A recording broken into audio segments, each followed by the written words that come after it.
Bonjour à tous, au nom du Seigneur Jésus. Alors, sans plus tarder, par ce message déposé dans mon esprit il y a 2 à 3 jours par là, amen, nous sommes en fin d'année. Nous sommes précisément le 27, si je ne me trompe pas, ou le 28 décembre 2023. Amen. Frères et sœurs, ce message va t'aider à te repentir. À te repentir. Toi qui ne t'étais pas repenti, au début de l'année 2023, en cette fin d'année, avant de passer en 2024, si tu es tombé sur ce message, je t'en supplie de te repentir devant Jésus. Je répète, si tu es tombé sur ce message est une bénédiction pour ton âme, est une bénédiction pour ton foyer, est une bénédiction pour ta femme, est une bénédiction pour tes enfants. Et si tu négliges ce message, des malheurs tomberont dans ton foyer.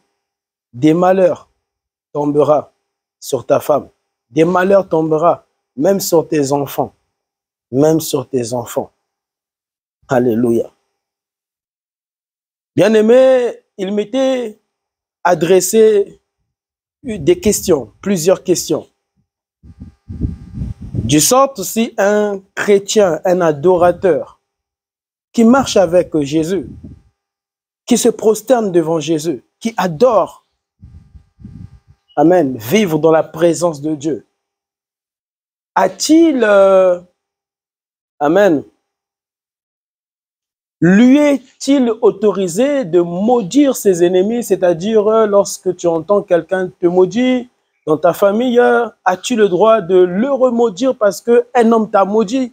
Dans ta famille, as-tu droit de dire à un homme dans ta famille qui t'a dit que tu n'atteindras pas l'année 2024 et ça te donne l'occasion, toi qui marches, amen, avec Christ, et puis de remaudire cet homme ou même une tante qui t'avait maudit, qui t'a dit que toi, ta vie s'arrêtera à la fin de l'année et tu seras un sacrifice de la bonne année.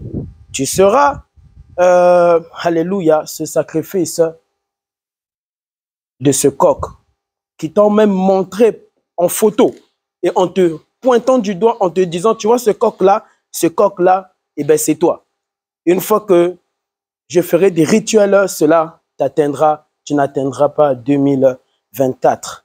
As-tu le droit de répondre à ta tante, de répondre à cet homme dans ta famille ou même c'est ton voisin ou ta voisine ou quelqu'un d'ailleurs en Afrique ou quelqu'un d'ailleurs en Amérique et puis tu lui réponds, c'est toi qui n'arriveras pas en 2024, c'est toi qui n'arriveras pas en 2024 et ce que tu viens de me dire que cela se retourne contre toi. Est-ce qu'un adorateur qui adore Jésus en esprit et dans la vérité, alléluia, qui considère le Saint-Esprit comme Dieu dans sa vie, a-t-il le droit de stopper la vie d'un homme par la mort? Par la mort. Eh bien, bien aimé, le Seigneur va un peu nous ouvrir l'intelligence surnaturelle divine dans nos esprits. Prenons Matthieu 5, verset, amen, verset 43. Matthieu 5, verset 43, la Bible nous dit ceci. Et je lis la parole de Dieu. Vous avez appris qu'il a été dit, tu aimeras ton prochain. Donc, depuis ton plus bas âge, tu apprenais, même à l'école, tu dois aimer ton prochain. À l'école, on nous enseigne des bonnes, amen, comment un homme donc doit-il vivre, comment une femme doit-il vivre, comment un homme doit être respectueux par rapport à son prochain, que tu dois respecter les aînés, que tu dois honorer, alléluia, les parents, que tu dois respecter même si tu es plus âgé eh bien, qu'un homme, que tu dois quand même le respecter. Ce n'est pas que je suis plus âgé que toi, que je n'ai pas, eh bien, le monopole, c'est-à-dire de ce respect qu'on enseigne à l'école, alléluia, et que tu dois te soumettre parfois aussi à une bonne éducation, même si cette bonne éducation était venue, eh bien, d'un homme moins âgé que toi, d'une femme moins âgée que toi. Alléluia. Sachez que toute bonne chose qui ne te conduit pas au mal, eh bien, vient de Christ. Toute bonne chose. Si tu entends un païen te dire bonjour, sache que même ce païen, ben, le fait que ce païen te dit bonjour, son bonjour était venu de Dieu. Ce n'est pas que Dieu vit en ce païen. Alléluia. Mais cette éducation du bien de t'avoir annoncé le bonjour était venue de Dieu. Ainsi, tu ne peux négliger un homme sur la terre. Ainsi, tu ne peux même négliger un sorcier sur la terre. Ainsi, tu ne peux même négliger un marabout, un féticheur sur la terre. Ainsi, tu ne peux même négliger ton père qui a touché à la magie dans ta famille. Donne-moi l'amen. Alléluia. Cette bonne éducation, bien aimée, qui venait, lorsque nous étions, nous tous, nous avons commencé bas, nous avons fréquenté des écoles, et cette éducation de ces profs, par rapport, alléluia, qu'on nous impliquait au lycée, et partout là où nous étions, cette bonne éducation ne venait pas des hommes, mais venez de Dieu. Mais venez de Dieu. Alléluia. Il est écrit dans Matthieu 5, verset 43, « Vous avez appris qu'il a été dit, tu aimeras ton prochain et tu détesteras ton ennemi. » Le prochain qui te fait le bien, qui t'a dit bonjour, lui, tu dois l'aimer. Mais celui qui ne t'a pas dit bonjour, qui t'a regardé d'un regard, comme si on t'avait méprisé, comme si tu n'étais moins que rien, et bien cet homme, cette femme qui t'a méprisé ainsi, vraiment tu m'as méprisé, je te méprise. Et bien je te remets ce que tu m'as donné, donc, ce sont les lois des hommes sur la terre. Mais une chose qui te conduit à faire le mal, bien aimé, ça ne vient pas de Dieu, ça provient de Satan. C'est provenu du diable. Alléluia. Bien-aimé dans le Seigneur. Et encore, verset 44, la Bible nous dit ceci, « Mais moi, je vous dis, mais moi, je vous dis. » Jésus nous dit, « Mais moi, je vous dis. » Aimez vos ennemis. Aimez vos ennemis. Alléluia. Tu entends, imaginons que Dieu te donne un travail, un très bon travail, et tu vois un homme, à cause de cet homme, dans ce travail-là, on t'a chassé. On t'a chassé. Mais avant qu'on te chasse, tu sentais dans cet homme que cet homme était ton ennemi. Cet homme-là t'a toujours combattu. Ça peut être une femme qui t'a toujours combattu, jusqu'à ce que le diable a réussi à t'enlever dans ce travail où tu te glorifiais d'avoir trouvé, selon Dieu, par rapport de là où tu étais dans ce travail. On te chasse. Dois-tu, c'est-à-dire remettre ce mal dont on t'avait fait, le fait qu'on t'a chassé à cause d'une personne, à cause d'une femme? Jésus dit, non, ne remettez pas le mal par le mal. Ce n'est pas qu'on t'a chassé à cause d'une personne que tu dois te focaliser sur cette personne pour que cet homme, cette femme également, on la chasse de ce travail où tu étais parmi eux. Alléluia. Mais au contraire, tu dois louer Dieu. Tu dois glorifier Dieu. C'est ça la vraie adoration à Dieu. C'est ça la vraie adoration à Christ. Tu dois te glorifier quand tu es chassé là-bas. Tu dois te glorifier t'ait chassé là-bas. Et tu ne dois pas poursuivre cet homme par une magie d'une haine dans ton cœur. Alléluia. Nous pensons que la magie du diable, c'est lorsque tu fais un pacte. Mais il y a une autre magie. Alléluia. Sans que tu ne le saches, même si tu n'as pas fait un pacte, c'est où tu sens ton cœur être sombre et tu commences à haïr un homme. Lorsque tu haïs un homme, tu haïs Dieu. Lorsque tu haïs un homme, tu haïs celui qui t'a créé sur la terre, qui t'a donné l'opportunité qu'on t'ait chassé.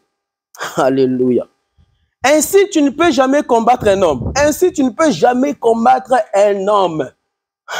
Dieu ne nous a jamais appris de combattre les hommes, mais de combattre le diable qui anime les hommes.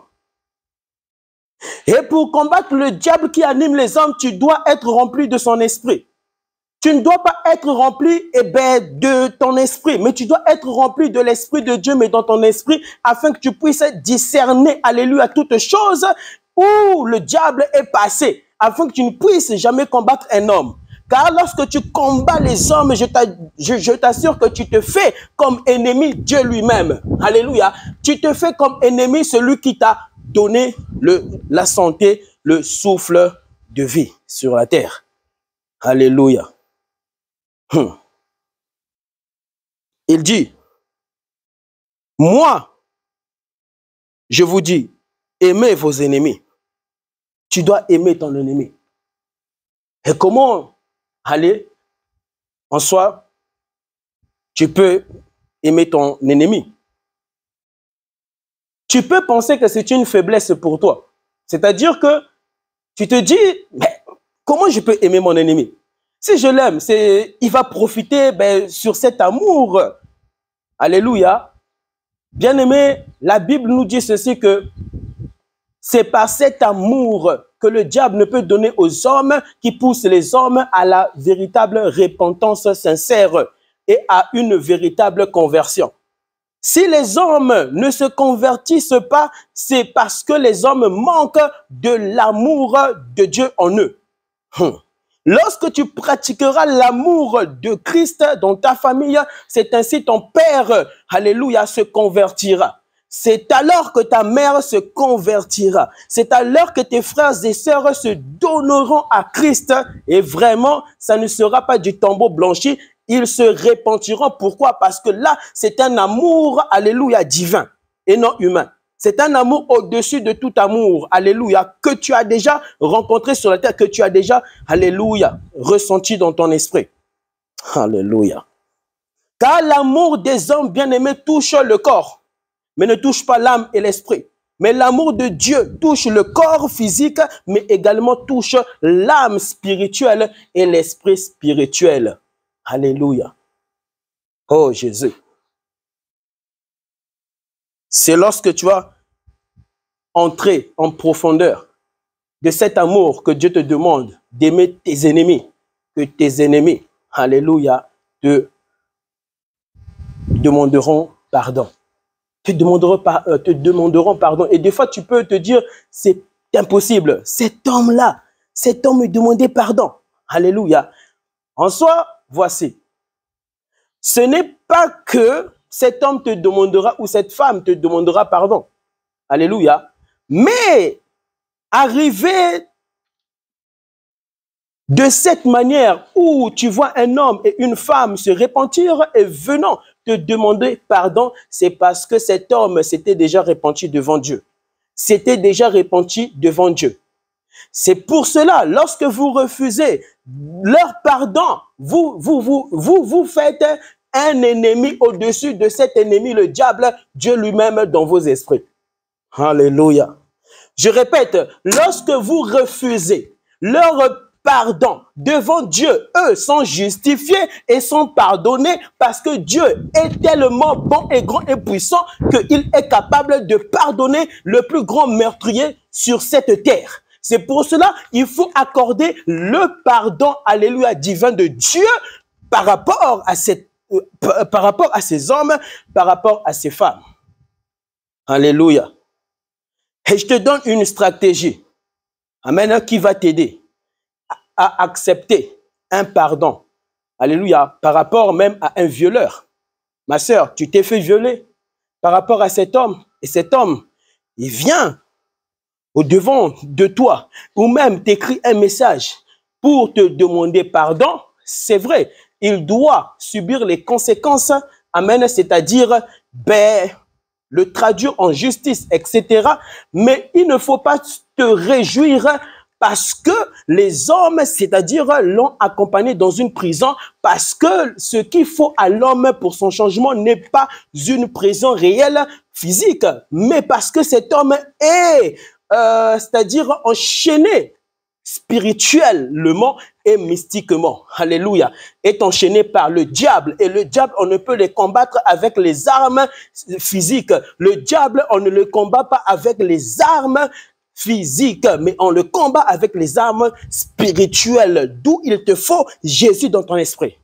D'où il te faut Jésus dans ton esprit. Et ce n'est pas que tu as mis un violeur, c'est-à-dire en prison, que tu mettras tous les violeurs sur la terre en prison. Il y en a qui n'entreront jamais en prison physiquement. Alléluia. Mais le jour de leur mort, il rendra compte devant Dieu. C'est pour cela accepter toutes les pardons, alléluia, de ces hommes méchants qui vous ont blessé dans vos vies, de ces hommes et ces femmes méchantes qui vous ont blessé dans vos vies. Pourquoi? Parce que lorsque vous n'acceptez pas leur pardon, vous vous emprisonnez vous-même et le diable vient vous emprisonner surnaturellement. Oh Jésus. Ainsi, tu ne dois jamais remettre le mal par le mal. Car lorsque tu remets le mal par le mal, je t'assure que toi, dans ce domaine, tu n'es pas une championne. Dans ce domaine, Satan n'a jamais fait de toi un champion. Mais la personne qui te combat matin, midi, soir, c'est parce que cette âme, alléluia, est emprisonnée dans le deuxième monde et ce qui fait que cette âme est enchaînée. Alléluia. Et dans ce niveau, lui, elle est une championne. Mais toi, dans ton niveau, si tu veux remettre le mal par le mal, toi, tu ne connais pas même comment réellement remettre le mal par le mal. C'est ainsi, c'est là où vous entendez les personnes souvent qui remettent le mal par le mal, c'est ceux-là qui sont anéantis. C'est ceux-là qui sont, c'est-à-dire sacrifiés. C'est ceux-là qui sont réellement sacrifiés. Où vous entendez, hey, il est mort. Ah, c'est ce jeune frère qu'on combattait. Lui vraiment qui était comme un saint, qui ne remettait pas le mal par le mal. C'est lui qu'on a bouffé par un sorcier. Parce que Dieu, alléluia, amen, nous dit de remettre le bien par le mal.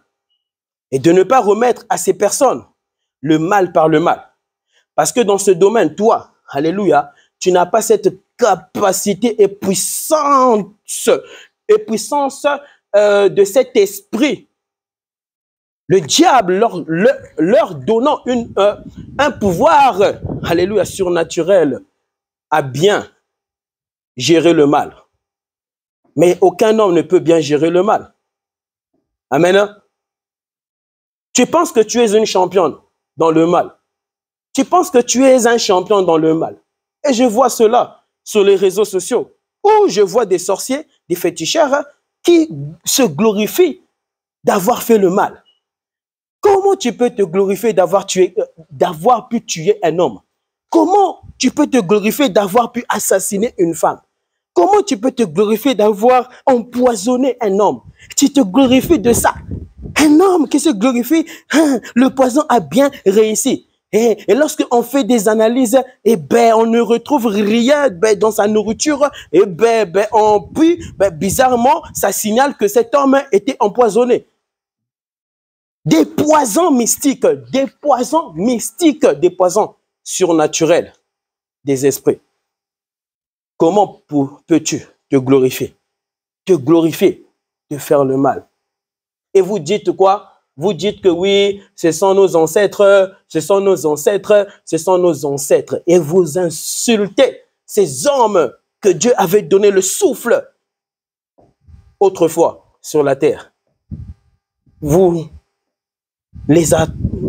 avez toujours insulté ces personnes. Oh Jésus. Frères, sœurs, chers chrétiens, Toi qui te glorifies en priant toujours en d'autres langues, et je vois ça souvent dans beaucoup des églises. Ah, vous savez la dimension de prier en d'autres langues, c'est une dimension élevée. Hein? C'est une dimension élevée. C'est-à-dire que vraiment, c'est même que, c'est comme si tu es arrivé, c'est-à-dire au même niveau que Dieu. Prier en d'autres langues. Mais quelqu'un qui prie en d'autres langues, sa famille doit vraiment se convertir. Hein? Maman, vous qui priez en d'autres langues, vraiment vous rentrez en communion véritable avec Dieu et il n'y a aucune de ces personnes dans ta famille qui s'est donnée à Christ. Je ne crois pas on s'est parlé en d'autres langues. Je ne crois pas on s'est parlé en d'autres langues. Le parler en d'autres langues bouleverse, alléluia, sa femme. Le vrai parler en langue bouleverse doit bouleverser toutes tes enfants. Le parler en d'autres langues doit bouleverser ta grand-mère et ton grand-père. Je ne crois pas en ces choses-là. Tu pries en d'autres langues, tu chasses les démons et arriver physiquement devant ta famille et tu vois vraiment des aventuriers, des cupides. Tu vois la colère dans ta famille qui règne. Et puis, dimanche après, tu vas prier en d'autres langues. Quelle malédiction.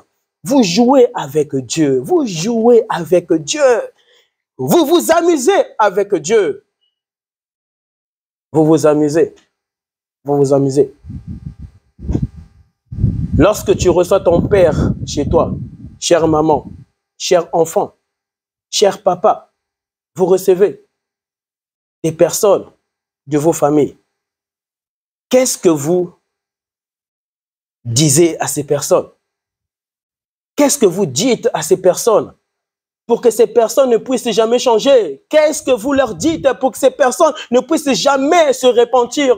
Qu'est-ce que vous dites à ces personnes pour que ces personnes ne puissent jamais pleurer devant Dieu, même physiquement devant vous tous?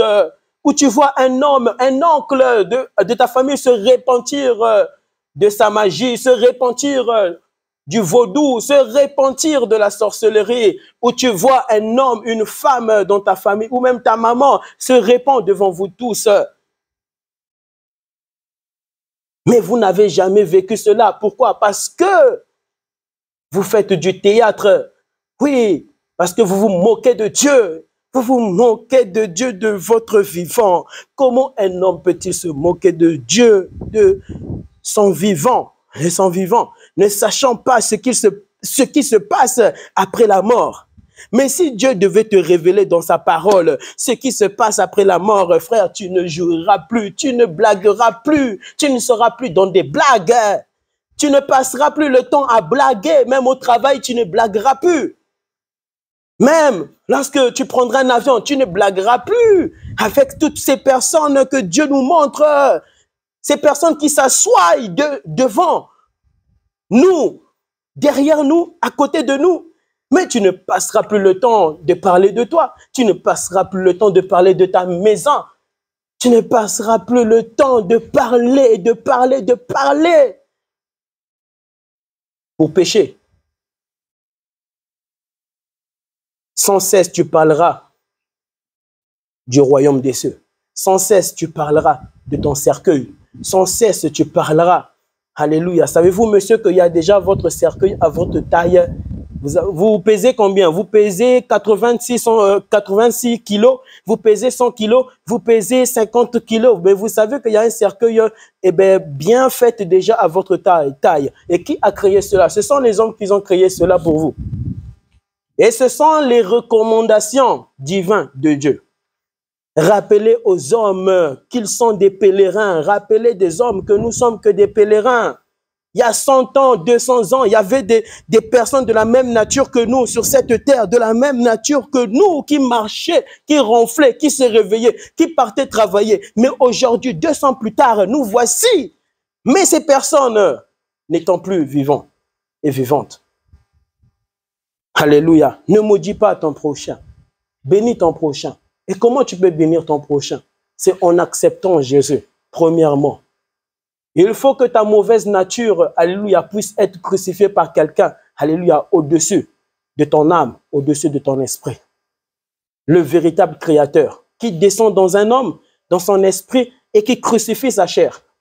Où tu ne vis plus pour toi-même, mais tu vis pour Jésus. Tu vis que pour Jésus.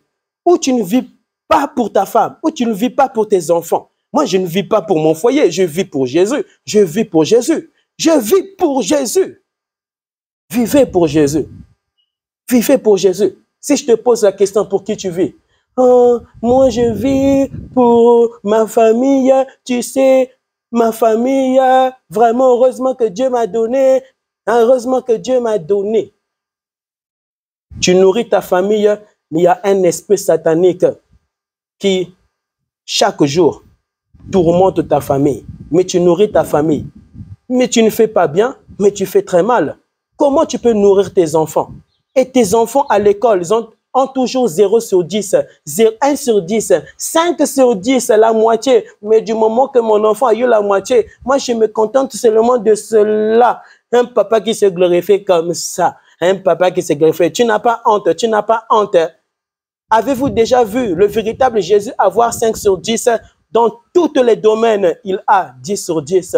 Il a 10 sur 10. Même sur sa mort, 10 sur 10. Même sur sa résurrection, 10 sur 10. Alléluia. Même lorsque Jésus vient te délivrer, c'est 10 sur 10.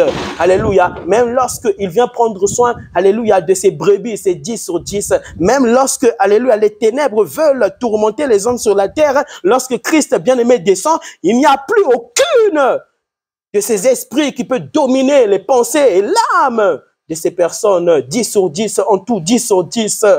Est-ce que dans ta vie, dans ton travail, où tu as un 10 sur 10, pas venant des hommes, mais venant de Dieu. Car les hommes peuvent dire, tu as 10 sur 10, mais Dieu a dit 0 sur 10, 0 sur 10.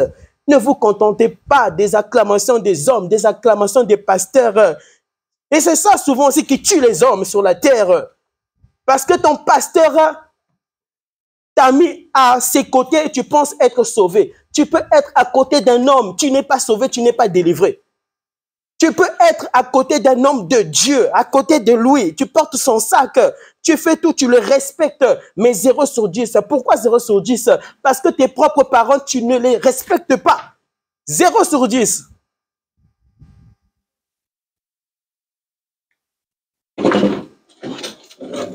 Alléluia. Comment peux-tu respecter ceux qui ne t'ont pas porté dans leur ventre et mépriser ceux qui t'ont porté dans leur ventre? Quelle malédiction!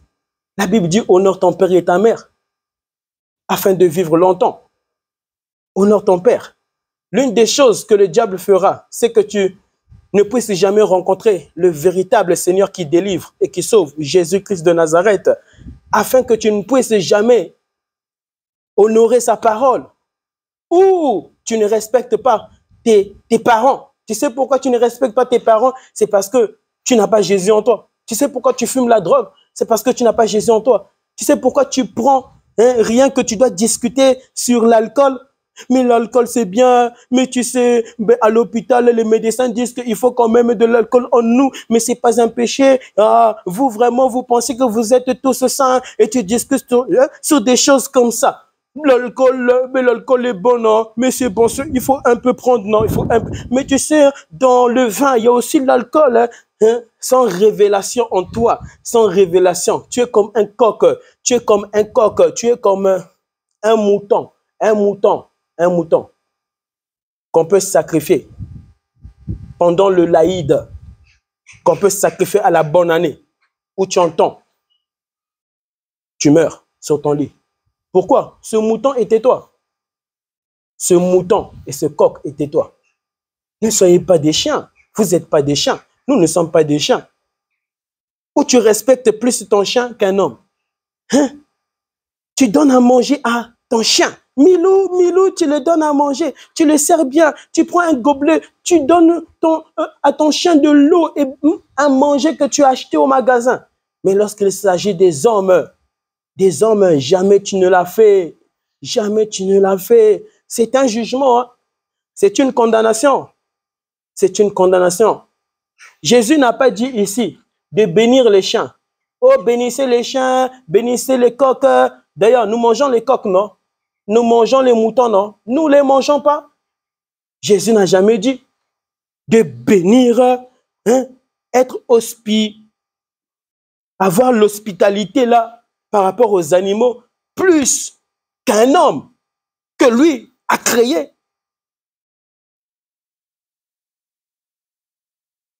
Alléluia. Finissons. Comment tu peux faire pour bénir un homme sur cette terre? Que le Seigneur me donne, c'est-à-dire, Amen, l'inspiration pour revenir, pour expliquer encore ce message afin de faire une deuxième partie. Tu peux bénir un homme méchant, une femme méchante. Toi qui dis, oui, c'est mon ennemi, c'est mon ennemi. Tu peux même bénir même un sorcier. Tu croises un sorcier en route, bénis-le. C'est-à-dire que cette bénédiction, ce n'est pas de l'encourager à être un sorcier, à continuer dans à continuer cette vie qu'il présente à Dieu. Bénissez comment? Tu vois un sorcier. D'ailleurs, as-tu même déjà prié pour que tu rencontres un sorcier? Tu n'es jamais arrivé à ce niveau. Où tu es chez toi et tu dis, Seigneur Jésus, aujourd'hui, c'est toi qui avais organisé mon voyage en Afrique, au Canada, en Amérique.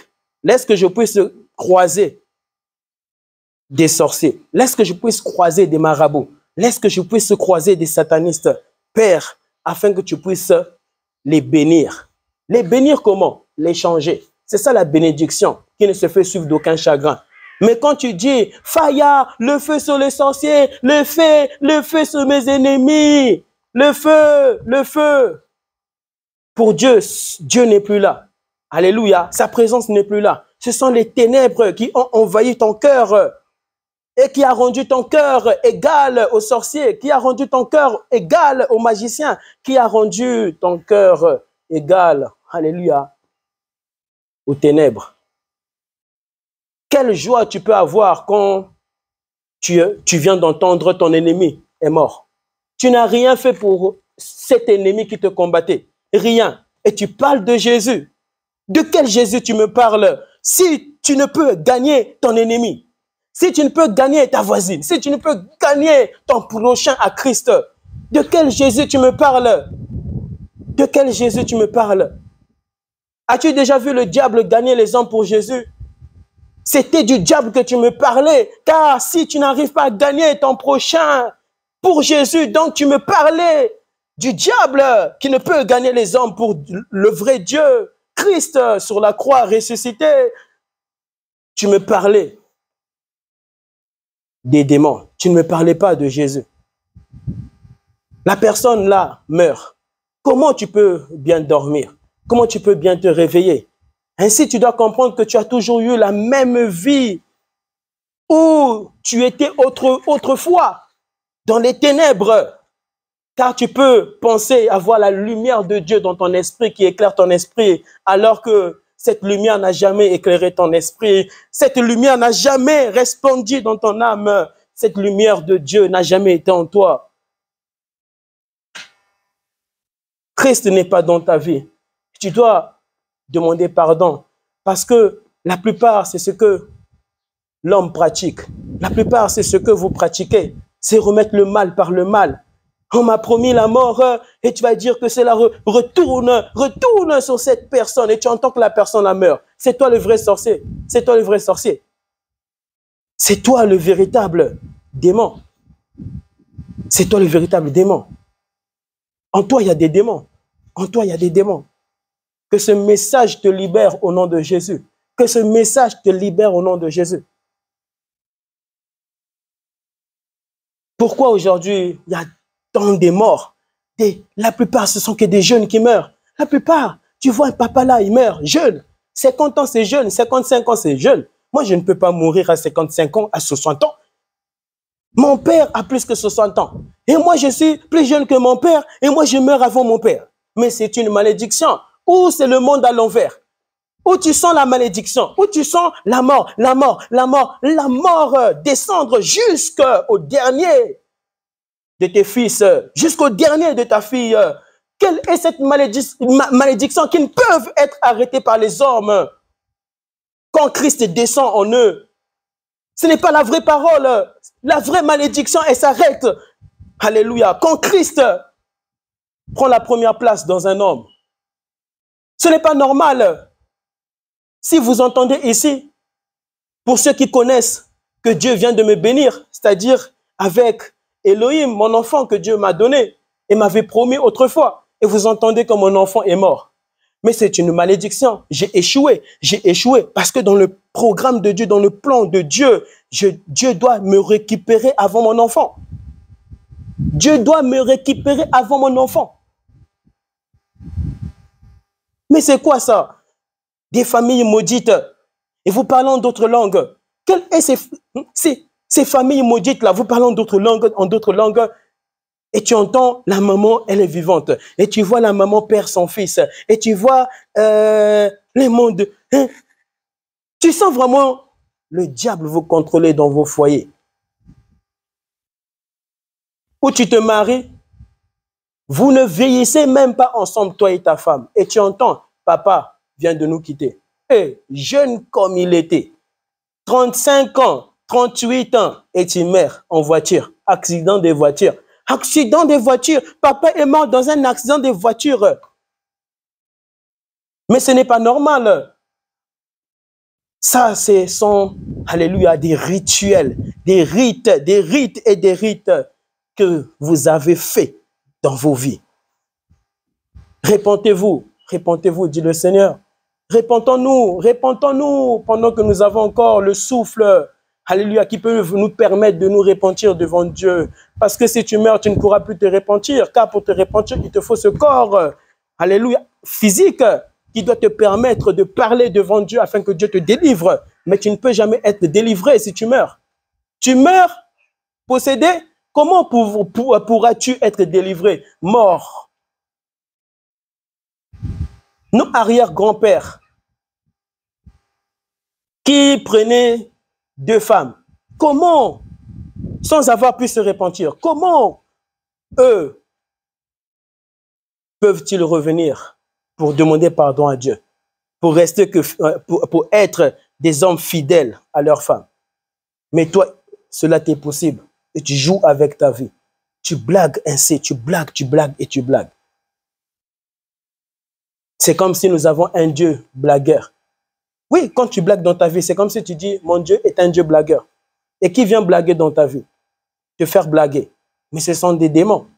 Mais oui, ce sont des démons. Alléluia.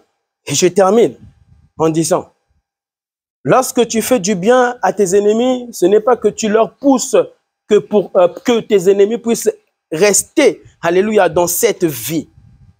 Mais c'est de leur pousser à Dieu. C'est de pousser Dieu à les changer. C'est de compter sur Christ de les changer. Parce qu'un homme ne peut changer un homme. C'est Christ en toi qui peut changer l'homme.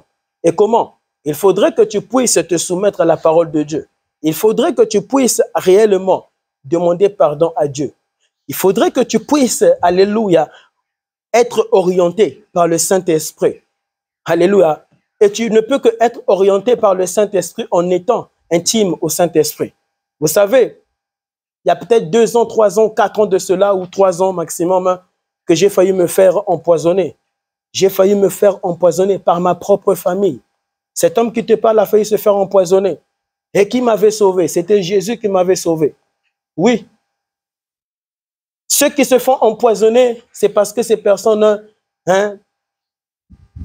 manquaient de discernement, avaient manqué de sagesse. Comment on peut arriver à un niveau là où tu n'entends plus Dieu et puis on t'empoisonne, tu meurs? C'est parce que tu n'avais pas entendu Dieu. Alléluia. Et Dieu m'avait parlé, ne mange pas ça. Tu vois, ce sont ta famille. Si tu manges, tu vas mourir. Et je n'ai pas mangé. Et tu peux te retrouver même à l'église. Et on organise un poison contre toi. Oui, nous pensons qu'à l'église, c'est pour aller rencontrer Jésus. C'est là où tu es, où la parole de Dieu doit entrer dans ton esprit. Lorsque tu entends ce message, qu'est-ce que tu ressens? Il faut que Jésus puisse descendre en toi. C'est ça, rencontrer Jésus. Il n'y a pas un endroit là où tu peux partir où Jésus est. Jésus est partout. Jésus est là où tu es. Si tu es dans ta voiture, sache que Jésus est là. C'est pour cela. Il te jugera trop bien pourquoi il était partout. Il n'était pas seulement à l'église. Il était dans ta chambre. Quand tu te masturbais, quand tu insultais quelqu'un au téléphone, il était dans ta chambre. Il t'avait écouté, il t'avait entendu. Et les démons avaient entendu. Quand tu insultes, ce sont des esprits qui te poussent à insulter, à vivre dans le désordre. Comment tu peux dormir dans la saleté, dans la saleté, dans la saleté? Tu dors comme un féticheur. Tu dors comme un sorcier. Oui, parce que le féticheur est sale. Et je me demande comment les hommes arrivent-ils à aller voir des féticheurs. Mais les féticheurs, vraiment, ils ont des esprits malins en eux. Malins en eux. Ils ont des esprits impurs en eux qui leur rendent leur vie sale. Comment tu peux voir un homme torse nu, dans la brousse, Il y a quelque chose qui ne va pas bien, torse nu, dans la brousse. Pour faire quoi? Pour faire quoi torse nu dans la brousse? Des fois, ils sont en caleçon. Tu vois un féticheur en caleçon. Et avec du sang, avec un coq mort, avec une statue, avec des choses bizarres. Les ténèbres. Les ténèbres. Et toi, tu peux te dire, moi, je ne crois pas en cela, il ne va rien m'arriver. Il ne va rien t'arriver. Dieu te permet de voir des choses bizarres et tu penses que ces choses bizarres ne sont plus bizarres à tes yeux. Pourtant, la première réaction que nous avons, mais comment il est comme ça? Mais comment il est comme ça? Plus le temps passe, plus les minutes passent, nous acceptons les choses bizarres dans notre vie. Mais une chose qui est bizarre, est bizarre. Si je te dis non, je te dis non. Ce n'est pas que, quand 5 minutes passera, ce non se transformera en oui. Quand Dieu dit oui, c'est oui. Quand Dieu dit non, c'est non.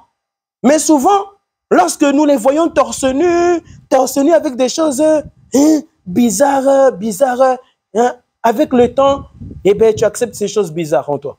C'est pour ça que ta vie est bizarre. C'est pour ça que tu ne vas pas bien. Tu ne peux jamais aller bien. Et jusqu'à ta mort, c'est ça. Ta vraie vie, c'est que tu n'iras jamais bien.